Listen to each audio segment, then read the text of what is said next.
Parakajty to nowy wymiar latania, a wszystko za sprawą prostego systemu pożyczonego z kitesurfingu. Podnoszę ręce do góry i zaczynam nurkować, zaciągam je w dół i wznoszę się, odzyskując wysokość. Wydaje się proste? Nie do końca.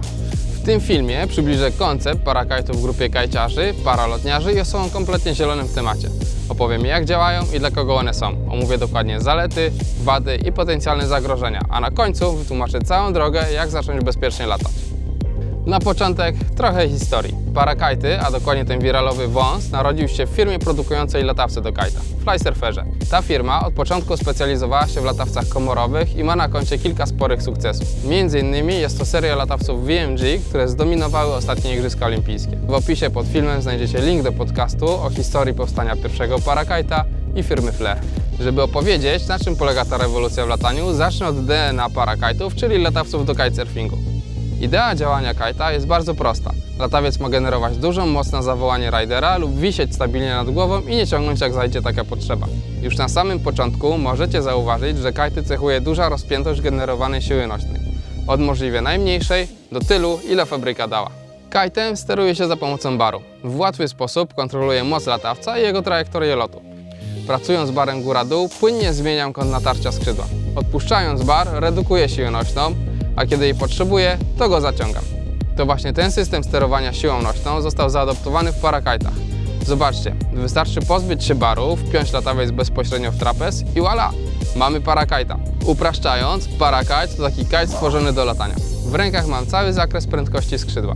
Sterowaniem bezpośrednio wpływa na wysokość i kierunek lotu. I to ta z pozoru mała zmiana daje takie olbrzymie możliwości. Przyjrzyjmy się teraz idei latania klasyczną paralotnią. Glajty są konstruowane tak, żeby szybowały jak najwydajniej.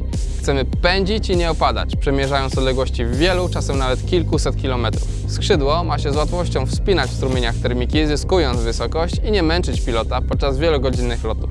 Paralotnia różni się technicznie w sposobie sterowania latawca czy parakajta. Glajty w wyjściowym ustawieniu mają stały kąt natarcia. Wszystkie linki skrzydła są podpięte do taśm, a te do karabinków uprzęży. Steruje się nią, ciągnąc za sterówkę przyczepioną bezpośrednio do krawędzi spływu. Porównując to do latawca, to trochę tak, jakby paralotnia była cały czas na zaciągniętym barze, a sterowanie odbywało się poprzez zaginanie spływu. W paralotni też da się odpuścić bar, czyli pochylić skrzydło, zmniejszając kąt natarcia. Do tego służy belka speeda. Wciskając belkę nogami, skracam przedni rząd lin, a paralotnia delikatnie nurkuje i przyspiesza.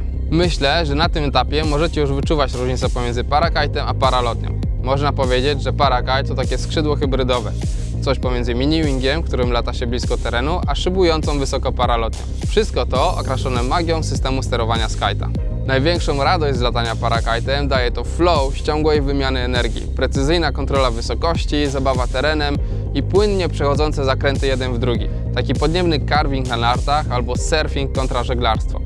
Żeby nie było, uwielbiam latać przelotowo klasycznym skrzydłem i nic tego uczucia nie zastąpi, ale parakajty wnoszą inny wymiar swobody latania. Jedno skrzydło nie zastąpi drugiego, za to pięknie się dopełniają. Jeśli podoba Ci się ten film, to proszę polub go i zasubskrybuj mój kanał. Da mi to motywację do tworzenia kolejnych materiałów. Przejdźmy do zalet. Parakajty dziedziczą wszystkie cechy sterowania latawców. Podczas startu skrzydło generuje małą moc i nie wyrywa z butów. Dopiero po zaciągnięciu rąk w dół odrywam się od ziemi. Parakite jest niesamowicie stabilny i odporny na podwinięcia względem klasycznego skrzydła. Samo sterowanie jest intuicyjne i precyzyjne. I można by tak jeszcze długo.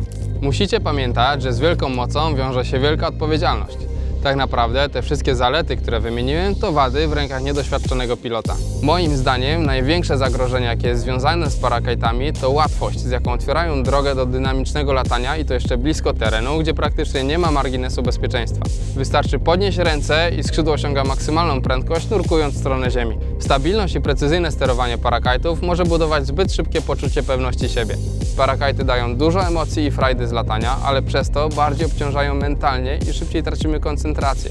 Warto zadbać o przerwy i wypoczętą głowę podczas latania. Wszystkie miękkie skrzydła się deformują. Różnica polega jedynie na sposobie, w jaki to robią.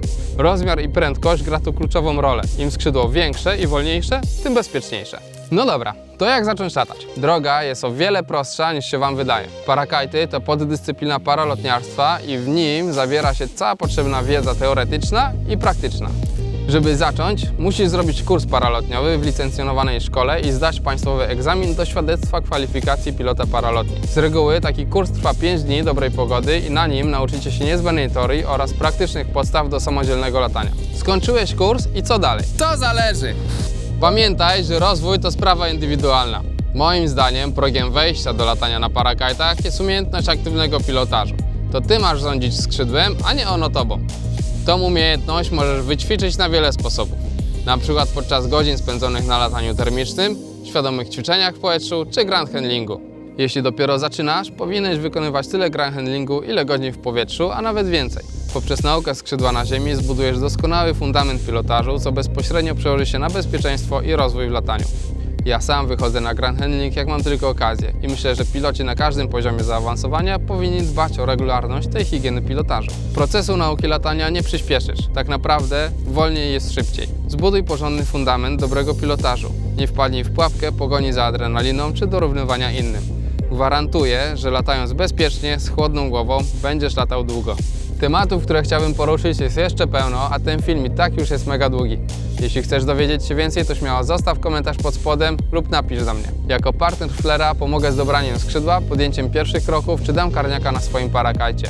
Oferuję szkolenia m.in. z zakresu bezpieczeństwa, dzięki któremu poznasz podstawy bezpiecznego latania parakajtami i zyskasz zniżkę na swój sprzęt. Jeśli ten film Ci się spodobał, nie zapomnij go polubić i zasubskrybuj mój kanał. Mam nadzieję, że dowiedzieliście się czegoś nowego lub nawet udało się zainspirować do nauki latania. Dzięki i do zobaczenia w powietrzu.